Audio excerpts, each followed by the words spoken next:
வணக்கம், welcome back to Thoothukudi cooking. இன்றைக்கி நம்ம பார்க்க போகிற ரெசிபி மீல் மேக்கர் ரைஸ். அதுக்கு 50 கிராம் மீல் மேக்கர் எடுத்திருக்கேன். மீல் மேக்கரோட 2 இன்ச் உயரமாக தண்ணி இருக்கிற மாதிரி பார்த்துக்கோங்க. அது நல்லா ஒரு கொதி வந்ததும் இறக்கிடலாம். அப்போனா தான் அது நல்லா வேகும். அது ஆறின பிறகு நம்ம அதை நல்லா புளிஞ்சு எடுத்துக்கலாம். உடனே செய்கிறதா இருந்தால் கூல் வாட்டரில் போட்டு எடுத்துக்கோங்க, புளியறக்கு ஈஸியாக இருக்கும். இதை 2ஆக கட் பண்ணி எடுத்துக்கிடுவோம். நீங்கள் பொடி மீல் மேக்கர் எடுக்கிறீங்கன்னா அப்படியே வச்சுக்கோங்க, இல்லாட்டினா கட் பண்ணிடுங்க. இப்போது தேவையான அளவு உப்பு, 1/4 டீஸ்பூன் மஞ்சள் தூள், 1 டீஸ்பூன் வத்தத்தூள், 1/2 டீஸ்பூன் கரம் மசால் பொடி, 1/2 டீஸ்பூன் சிக்கன் மசாலா சேர்த்துருக்கேன். இது கூட கொஞ்சம் இஞ்சி பூண்டு பேஸ்ட் சேர்த்துக்கோங்க. 1/2 டீஸ்பூன் அளவு இஞ்சி பூண்டு பேஸ்ட் சேர்த்துக்கோங்க. அதை நான் காமிக்கலை. லேசாக தண்ணி தெளித்து இது எல்லாத்தையும் நல்லா மிக்ஸ் பண்ணி விட்டுறலாம்.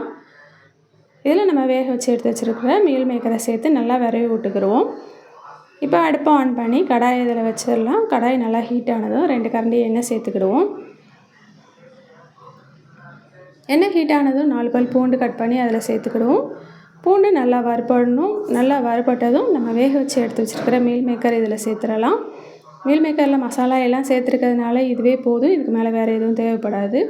இந்த எண்ணெயிலே நல்லா வதக்கி விட்டிங்கன்னா நல்லா வறுபட்ட மாதிரி ஆகிடும். இதில் 1 டீஸ்பூன் அளவு சோயா சாஸ் சேர்த்துருக்கேன். சோயா சாஸ் ஆப்ஷனல் தான், வேணால் சேர்த்துக்கோங்க, இல்லாட்டினா விட்டுறலாம். நம்ம இதில் ரைஸ் சேர்த்துக்கிடுவோம். சேர்த்து மிக்ஸ் பண்ணிட்டோம்னா நம்மளோட சோயா ரைஸ் ரெடி ஆயிடுச்சு. 1 கப் ரைஸ்க்கு 1/2 கப் மீல் மேக்கர்ன்றது சரியாக இருக்கும். நீங்களும் உங்கள் வீட்டில் செஞ்சு பார்த்து எப்படி இருக்குன்னு சொல்லுங்கள். என் சேனல் பிடிச்சிருக்கனால லைக் பண்ணுங்கள், ஷேர் பண்ணுங்கள், சப்ஸ்கிரைப் பண்ணுங்கள். நன்றி.